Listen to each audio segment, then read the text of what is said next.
Vamos falar agora sobre uma avaliação pré-participação de adultos, tanto para atividades esportivas como atleta, como também avaliação para lazer e provas amadoras.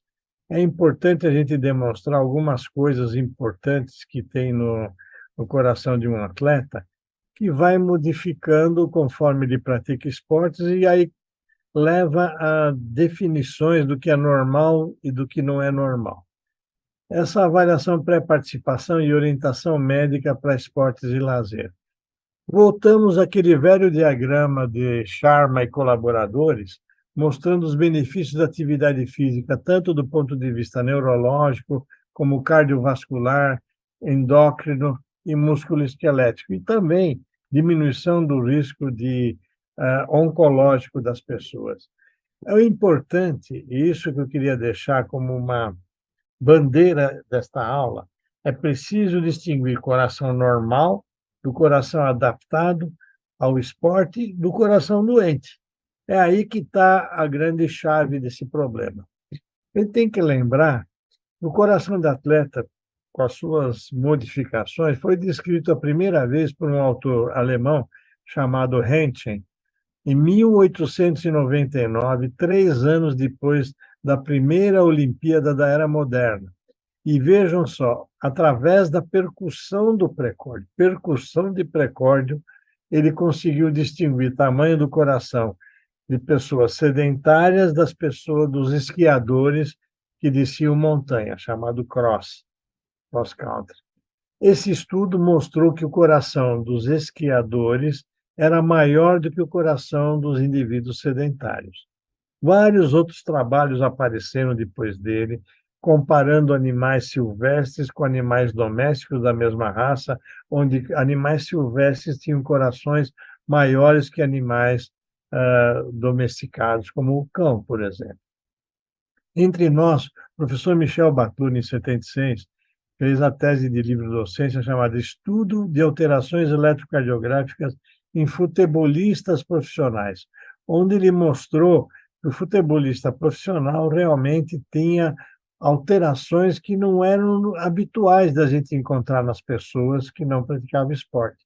Chamou muita atenção, isso já vinha sendo elaborado, mas de uma maneira cardiológica, pelo eletrocardiograma, foi muito interessante, pôs bastante luz nesse item. E nós mesmos defendemos uma tese de doutorado na Faculdade de Medicina da USP, no INCOR, mostrando que a hipertrofia ventricular esquerda do atleta é um fenômeno fisiológico que não tem nada de preocupação ou de risco maior. Na verdade, o coração do atleta é um coração geneticamente sensível, com alterações fisiológicas e estruturais, por vezes extremas, em resposta ao treinamento físico intenso e prolongado, permitindo desempenho físico excepcional. É essa a definição que nós deixamos na nossa tese, mostrando o que é o coração do atleta. E, na verdade, o que a gente encontra no dia a dia? Uma variação enorme do tamanho do coração. Por isso que o HVE, a hipertrofia ventricular esquerda, varia entre 8% a 85% dos atletas. Por que isso? Porque depende da intensidade, do tipo de esporte que se pratica, da quantidade de volume que se faz e assim por diante. Então, não é um simples fato de ser atleta que você vai ter coração de atleta. A hipertrofia e dilatação do ventrículo esquerdo, elas ocorrem por aumento do volume sistólico, levando a uma dilatação por enchimento venoso. O retorno venoso é maior. O volume sistólico também aumenta por hipertrofia, por aumento da força contrátil daquele volume de sangue. Porém, para que aconteça a hipertrofia, nós temos que levar em conta fator genético, fator étnico, modalidade esportiva. No fim das contas, a nossa conclusão é a conclusão que todos hoje conhecem, que é a palavra final: resposta adaptativa ao treinamento físico intenso e prolongado com características puramente fisiológicas. Essa seria a definição de coração de atleta.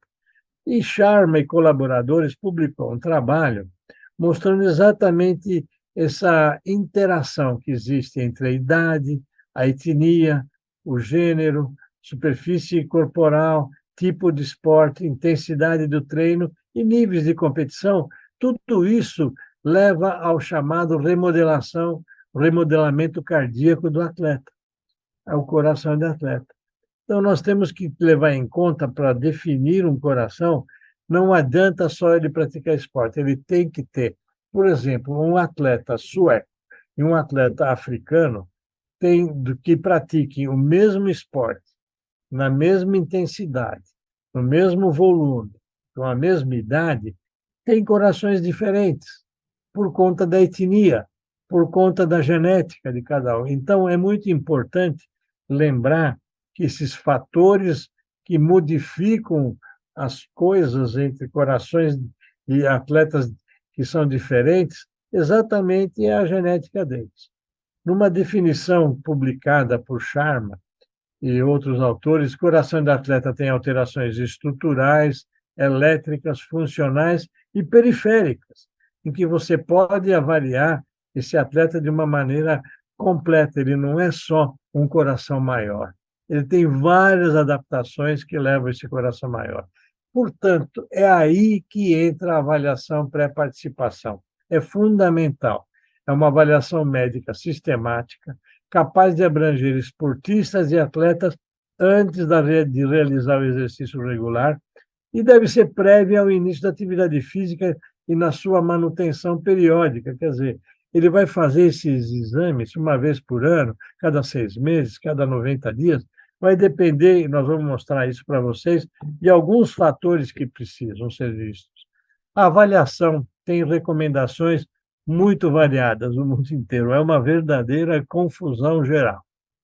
E por isso que eu digo que a gente tem que utilizar o que nós fazemos em nosso país. Tanto a American Heart, como o Comitê Olímpico, a FIFA, a European de Cardiologia, a Sociedade Brasileira de Cardio, a de Medicina Esportiva, todos eles têm como indicações fazer avaliação para atletas e esportistas. Avaliar o coração do atleta fisiológico, cardiopatias e doenças sistêmicas, para poder prevenir eventos fatais e não fatais. E ela pode ser tanto universal ou personalizada. E aí leva em conta aquela velha história que o americano gosta demais, custo e efetividade. Nós temos que lembrar que esse tipo de comportamento, custo e efetividade, é uma visão muito diferente de alguns países do norte. Enquanto que nós, brasileiros, principalmente, nós não temos esse custo e efetividade como fonte de preocupação. Na verdade, a avaliação pré-participação deve ter como recomendações ativos e inativos sem sintomas, com doença cardiovascular metabólica ou renal conhecida, devem fazer essa avaliação pré-participação se for fazer exercício moderado, e o controle deve ser anual. Ativos e inativos com sintomas, doenças metabólicas, renais, fazer a avaliação independente da intensidade. Então, veja que aqui já tem uma pequena diferença que a gente leva em conta.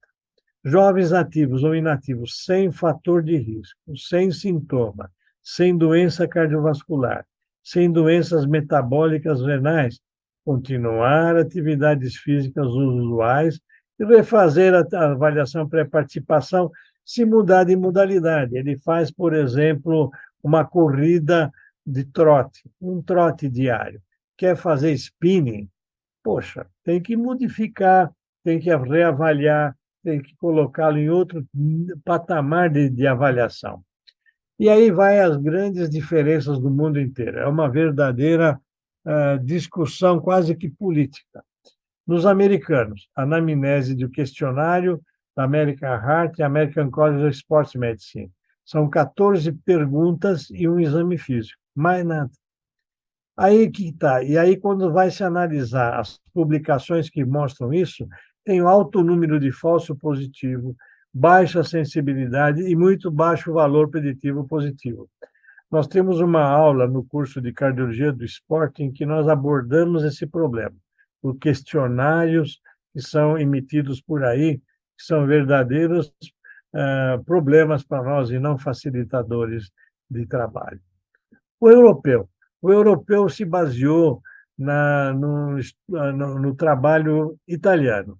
Os italianos, eu vou mostrar depois para vocês, eles fizeram uma lei federal em que todo indivíduo que pratica qualquer atividade esportiva organizada por federações tem que passar por uma avaliação médica, obrigatório, que muitas vezes a gente até brinca.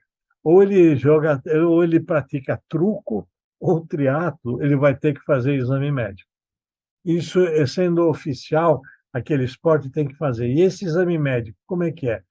Ele é uma avaliação clínica familiar, com antecedentes familiares e pessoais, história, exame físico e um eletrocardiograma de 12 derivações. Se nada for achado de problema, ele está liberado. Se tiver alguma alteração, aí ele segue. E ele segue num protocolo bastante interessante. Eles fazem o ecocardiograma. Veja só o que aconteceu na Itália. Corrado e a Cristina Basso publicaram esse trabalho do JAMA já faz quase 20 anos, 18 anos atrás. O que eles mostraram? A incidência anual de morte súbita cardíaca caiu 90% em atletas triados, com um P de menos 0,01. Em contraste, não mudou a morte súbita cardíaca em não atletas. Então, o que aconteceu? Aqui não se fazia nenhum tipo de avaliação.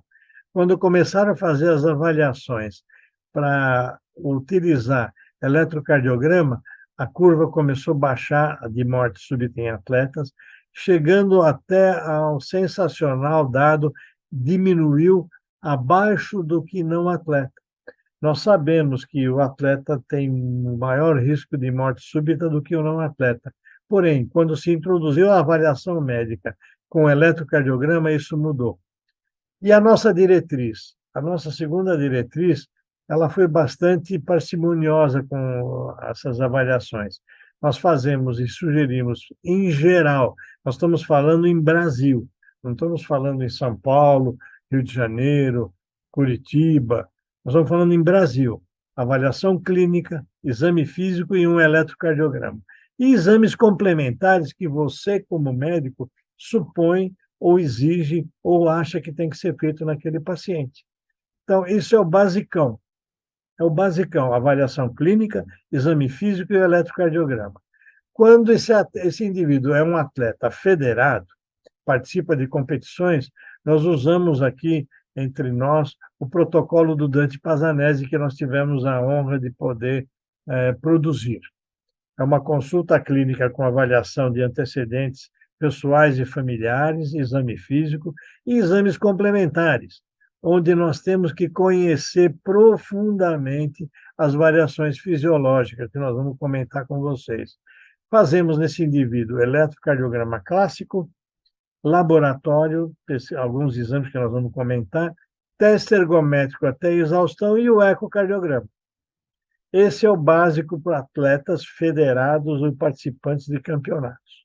Agora, se no meio dessa pesquisa, dessa avaliação, eu encontrar algum problema, nós seguimos com Holter, ressonância, tomografia, cinecoronografia, sem nenhuma, quer dizer, não tem economia de exames. O exame vai ser feito de acordo com a necessidade de cada um desses indivíduos. Por isso que é importante a gente prestar atenção. Anamnese. Há quanto tempo e qual tipo de atividade física e esportiva esse indivíduo pratica? Quais os sintomas durante a atividade física? Muito importante, talvez a parte mais importante da anamnese. Tontura, síncope, pré-síncope, precordialgia, palpitações, antecedentes pessoais, epidemiológicos, hábitos e vícios, uso de esteroides anabolizantes e outras drogas, hormônios, suplementos. E hoje a gente já sabe que quase 20% dos suplementos vendidos por aí têm contaminação de substâncias proibidas e não indicadas, causando até positividade no exame antidoping de alguns atletas por conta de utilizar suplementos. Recentemente, os jogadores na Inglaterra, Pogba, foi pego com testosterona em nível elevado de uso externo. e ele disse que o médico indicou para ele tomar um suplemento que provavelmente estava contaminado, né? Vai saber, né? Mas é bem por aí.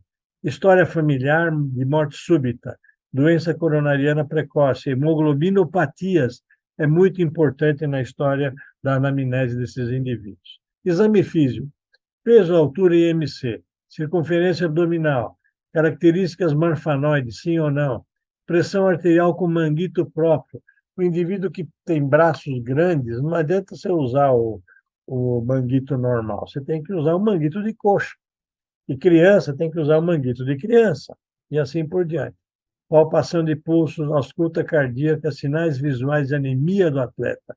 É uma situação bastante interessante, se vocês não conheciam, não é raro encontrar em atletas, principalmente de corridas de longa distância, aqueles que utilizam, às vezes, calçados não muito, vamos chamar assim, em não muito boas condições, e até descalço, tem gente que corre, acaba tendo uma destruição de hemácias mecanicamente, pelo pisar desse indivíduo, e que pode levar esses indivíduos à anemia. Nós encontramos anemias em atletas, muitas vezes por conta só de utilizar calçados errados ou não usar calçados, levando à destruição de hemácias.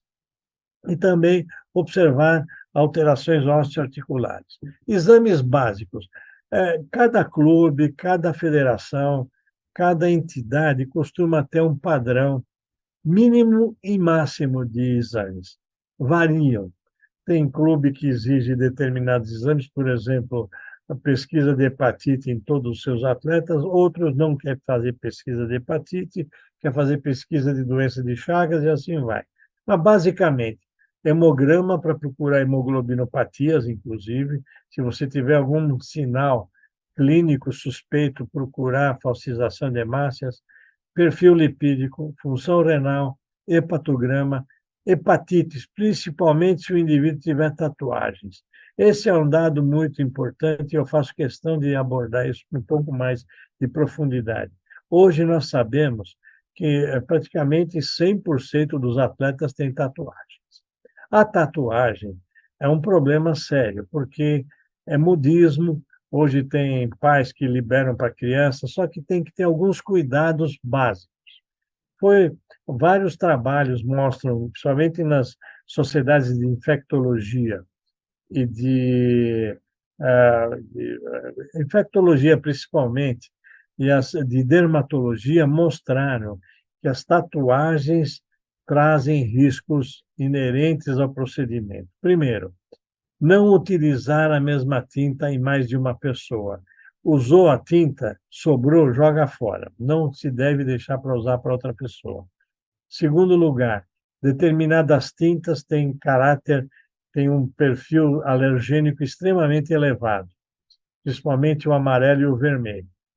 Terceiro, as tintas que têm uma base de ferro, tipo escuro, preto, o próprio vermelho, podem levar a situações de impedir fazer ressonância magnética por conta de tatuagens que são à base de ferro, de partículas de ferro, porque elas vão se movimentar e, segundo trabalhos da Sociedade de Dermatologia e de Infectologia americanas, até queimaduras de segundo grau já aconteceram em ressonâncias magnéticas de atletas ou de pessoas que tinham tatuagens muito coloridas à base de ferro.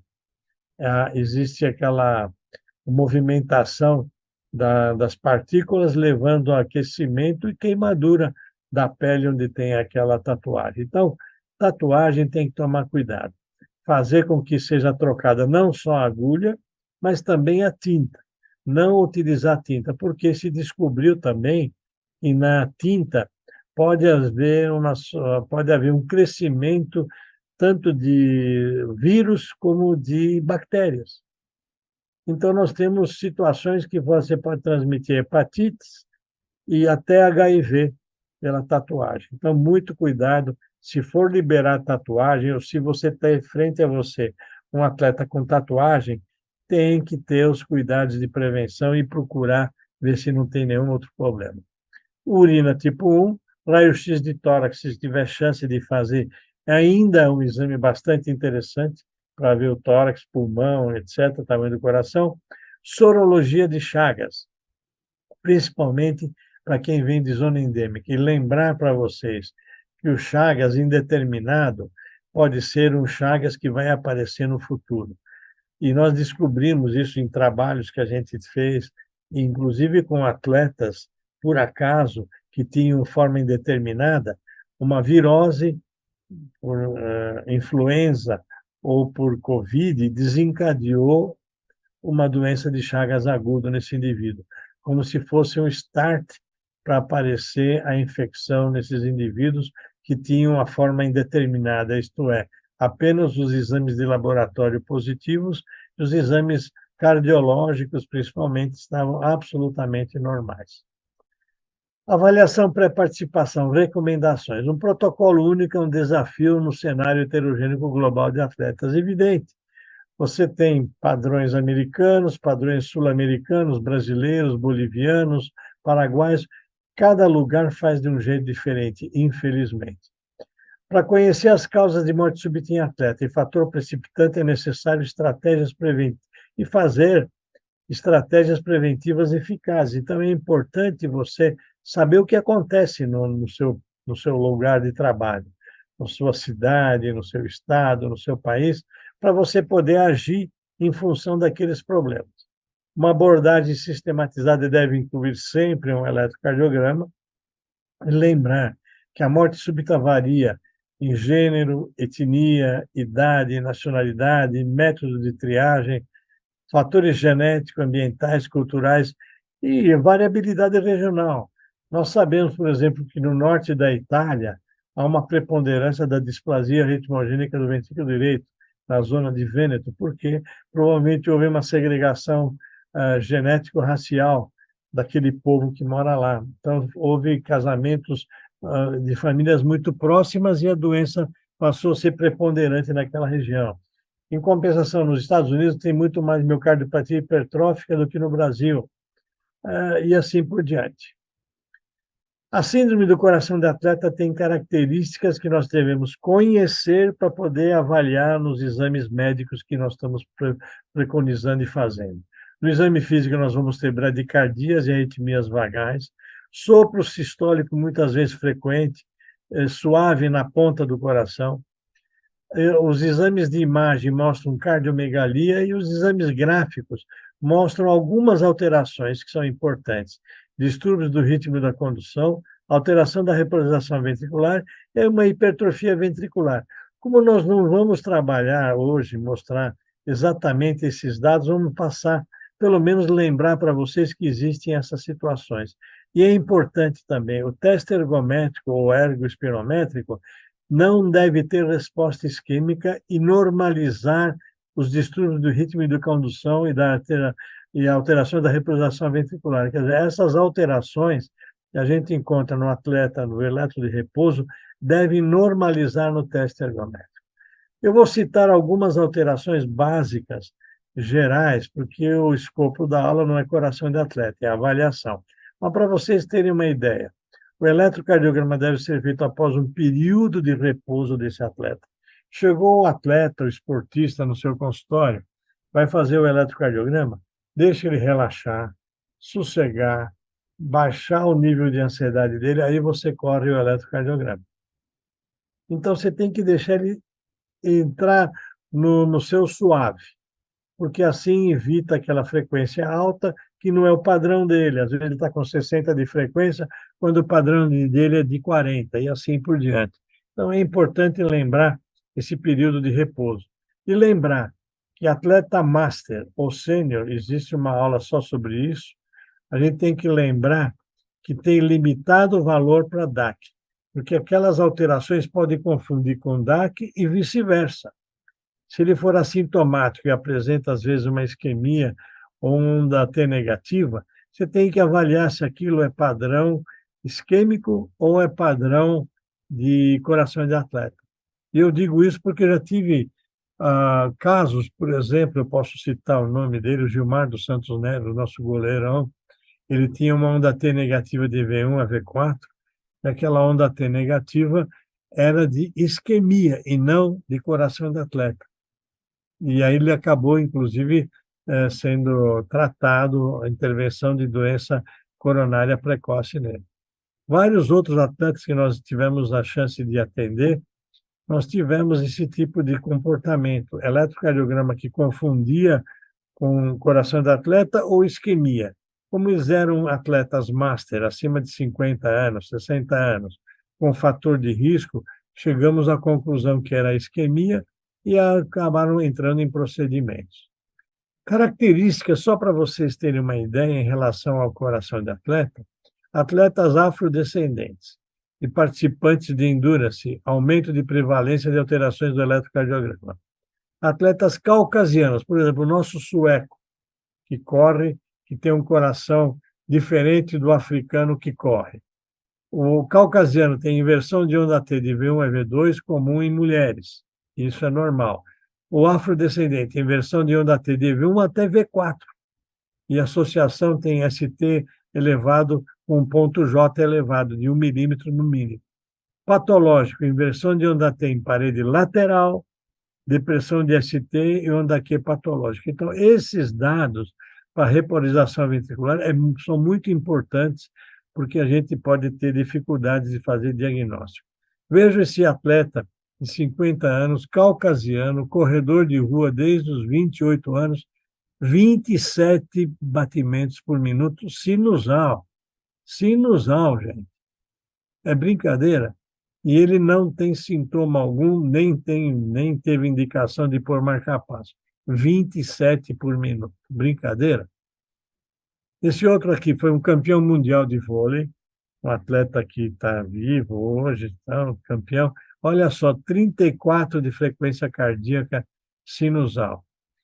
E esse outro aqui, afrodescendente, da Seleção Brasileira de Futebol, veja que importante que é. Alterações do ST em parede anterior, com ponto J elevado mais de 1 milímetro, significando provavelmente que esse indivíduo é normal do ponto de vista de coração de atleta. O ecocardiograma dos nossos atletas, profissionais, federados ou aqueles que praticam atividades físicas. Nós já vimos o eletrocardiograma, que é um fator bastante importante de diferenciação. E agora nós vamos ver o ecocardiograma. Alguns dados são muito importantes no ecocardiograma de quem pratica esportes. Primeiro, vejam a função ventricular.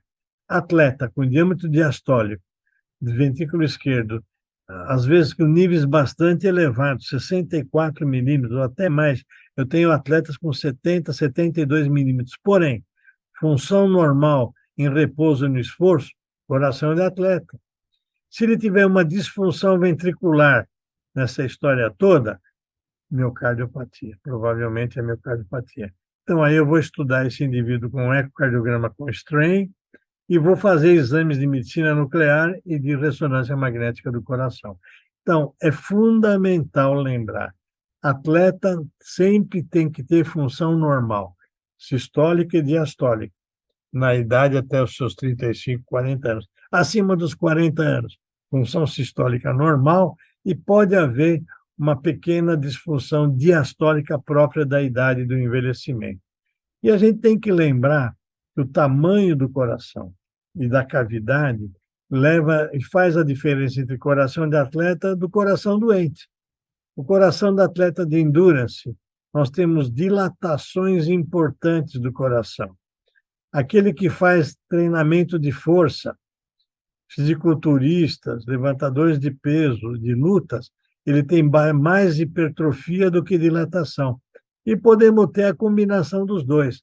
Enquanto que no atleta com doença, nós temos uma hipertrofia gigante desses indivíduos, com disfunções desses indivíduos.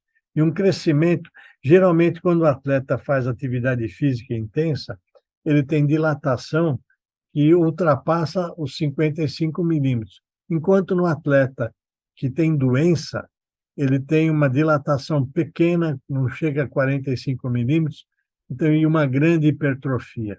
Isso seja na cardiomiopatia hipertrófica, na hipertensão, e aqui na doença desses indivíduos, essas miocardiopatias que mostram problemas nesse coração. Esse daqui de trabeculados bastante acentuados, esses indivíduos, que é uma doença bastante importante.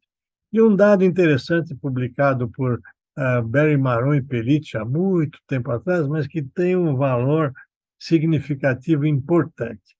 Dependendo do esporte que você pratica, você tem mais hipertrofia ou mais dilatação. Veja só, no ciclismo, você tem muito mais dilatação e hipertrofia do que, por exemplo, no lutador, que tem muito mais hipertrofia e pouca dilatação. Então, esse dado mostra exatamente isso. Dependendo do esporte, dependendo do treinamento que você faz para praticar aquele esporte, você vai bastante aeróbico, bastante anaeróbico ou isométrico, aí você tem o tamanho do coração variando com isso.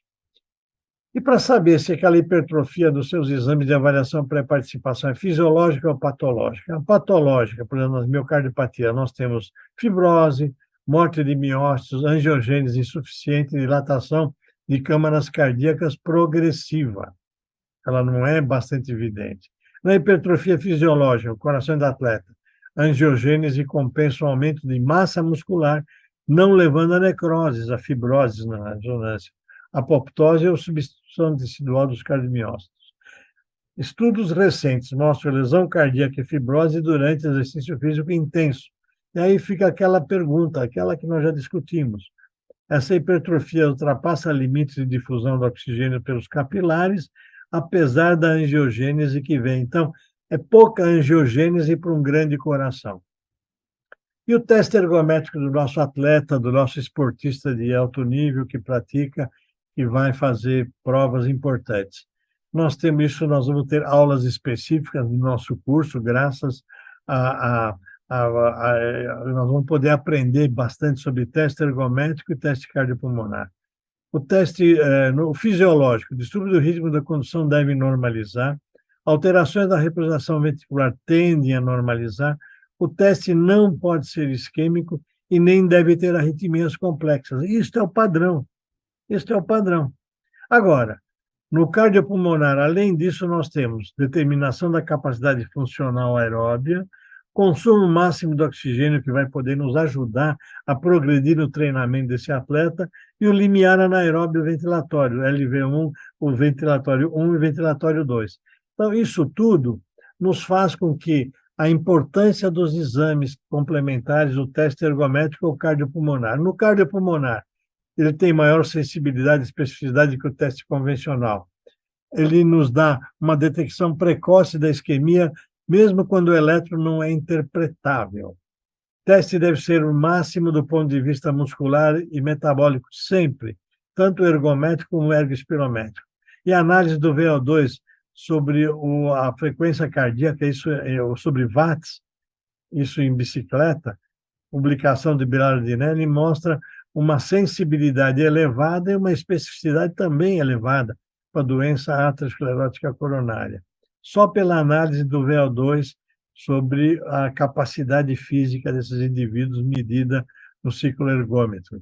Definição de limiares metabólicos, zona de treinamento, direcionar treinamento e reabilitação. Então, tudo isso nos dá a informação do teste cardiopulmonar que vocês estão tendo nesse nosso curso. Ainda, no Atleta Master, aí que a roda aperta. Atleta Master. Porque hoje a quantidade de pessoas acima de 45 anos, ou de 40 anos, que passa a produzir ou fazer atividades físicas intensas, passa a participar de provas no mundo inteiro, é uma maratona de Londres, de Paris, de Boston, de Nova York, onde tiver ele está indo. Então, as pessoas chegam a participar de 5, 6 provas por ano, que é um exagero do ponto de vista físico, bioquímico, não é o ideal. Porém, a gente não consegue. Então, esses indivíduos têm que ter uma investigação de risco de doenças cardiovasculares, avaliação do risco da DAC, por estimativa feita pela aquela calculadora da SBC, que nós temos pela internet. Intensidade do programa de exercício deve ser avaliado, avaliação clínica teste de estresse cardiovascular máximo, quer dizer, ir até a frequência máxima no teste ergométrico ou ergospirométrico, e pensar no score de cálcio, naquele que tem risco cardiovascular intermediário. Então, é uma avaliação funcional e avaliação anatômica. Se você tem um indivíduo que tem fator de risco ou já teve doença, tem que partir para os exames complementares. E essa publicação da Barbara Morrison, para atletas master, o estudo chama-se MASS, M-A-S-S, é sobre os atletas, é um algoritmo, onde ela chega a mostrar que depressão do segmento ST, de pelo menos 1 milímetro, arritmias ventriculares complexas, acima de 7 extrasístoles por minuto, no pico do esforço, ou na recuperação, sintomas de angina ou falta de ar, esses indivíduos partem até para se fazer, além do ecoestresse, do ecocardiograma, uma angiotomografia das coronárias. E o score de cálcio. Então, ele mostra aqui nesse algoritmo que nós temos que pensar em fazer tanto score de cálcio como angiotomografia e um teste funcional de altíssimo padrão para ver se tem alguma desses sintomas que aparecem. Essa estratificação de risco, tem que lembrar que o teste ergométrico é pouco sensível nos atletas, porque eles têm uma capacidade física muito alta, então você quase que entende como falsos negativos. O teste cardiopulmonar aumenta a sensibilidade e especificidade, trazendo mais variáveis que podem nos ajudar ao diagnóstico do atleta. O ecoestresse vê a capacidade aeróbica, a função ventricular e valvopatias. No ciclo ergômetro, possibilidade de obter imagem no pico do esforço, fazer o ecoestresse com ciclo ergômetro. Score de cálcio e angiotomo, ele pode superestimar, prestem bem atenção nesse dado.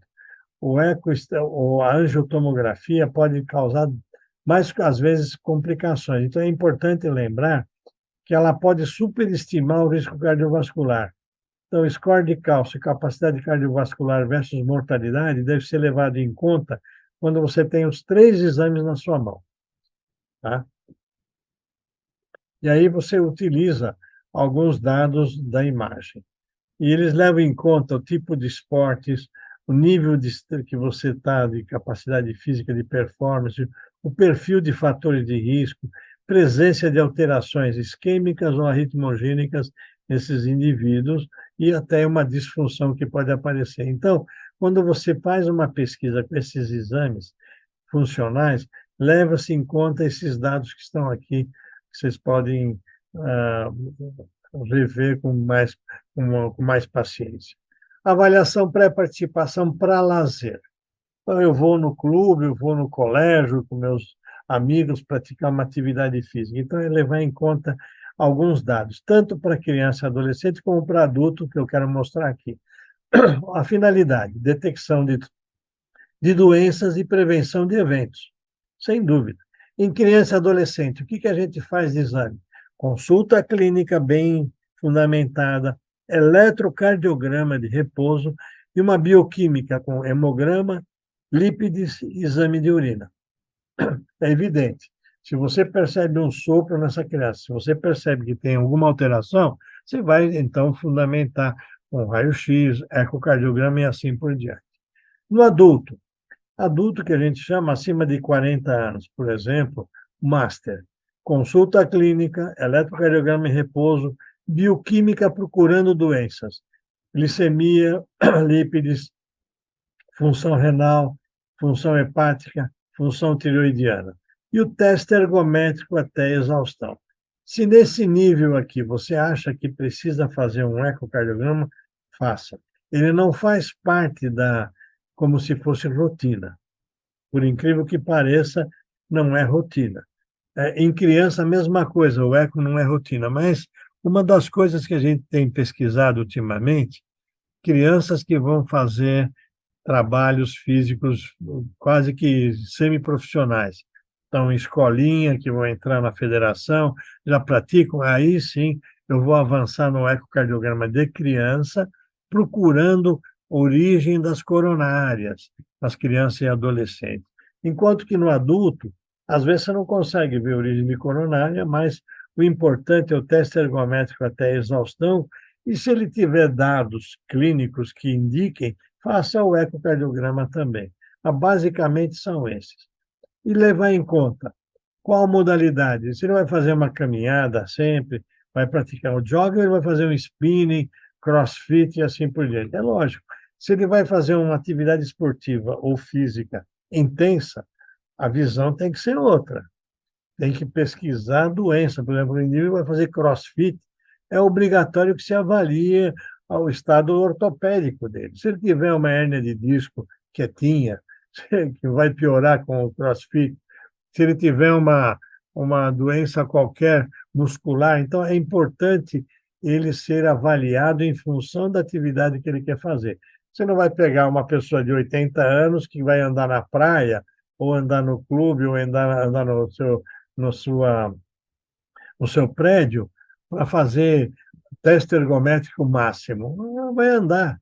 Você faz uma avaliação clínica, você vai ter uma indicação em função de doenças e não em função da atividade que ela vai fazer.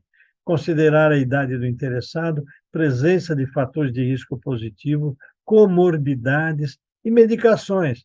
Tem medicações que causam danos na atividade física. O beta-bloqueador é um deles, o diurético é outro. Então, tem que pensar bem no que ele está fazendo, se aquilo vai ser em nível que vai causar efeitos colaterais ou não e refazer essa avaliação se ele mudou de modalidade. Ele fazia caminhada, esteirinha básica, vai fazer spinning. Opa, então ele vai ter que fazer uma avaliação para spinning, não para a atividade que ele vinha fazendo. E lembrar das intercorrências, ele teve Covid. Então, o Covid hoje, o Covid longo, é uma preocupação de todos nós. Então, tem que avaliar em função dessas condições que nós vamos encontrar. Recomendações de frequência dos exames. A avaliação pré-participação. No início ou no fim do ano esportivo. Depende, alguns gostam de fazer em dezembro, outros fazem em janeiro, por exemplo, no futebol. E sempre após intercorrências médicas desse nosso esportista atleta. Esportes coletivos, uma vez ao ano. Esportes radicais ou de alto rendimento semestral, por exemplo, ultramaratona, triatlo.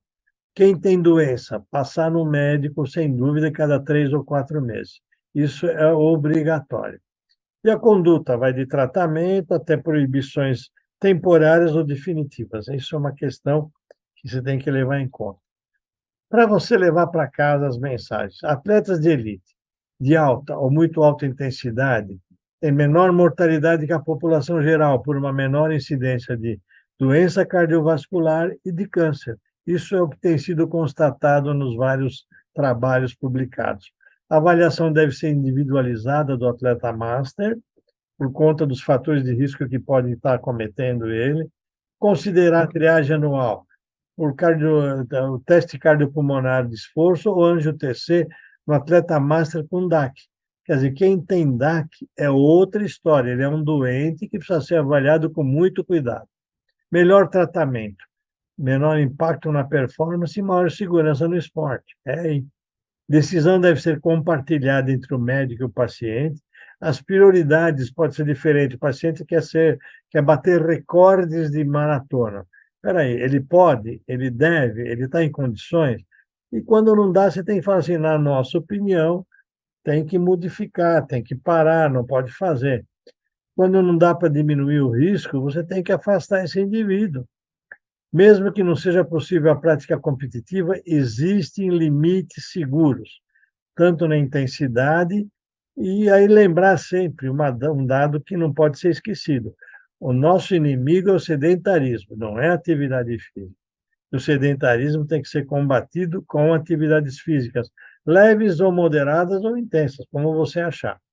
Como conclusão, os eventos são mais comuns em pacientes sem condicionamento físico que realizam esforço. Então, você tem que programar uma escala de crescimento da intensidade. A atividade física vigorosa aumenta o risco de eventos em indivíduos com doença, principalmente.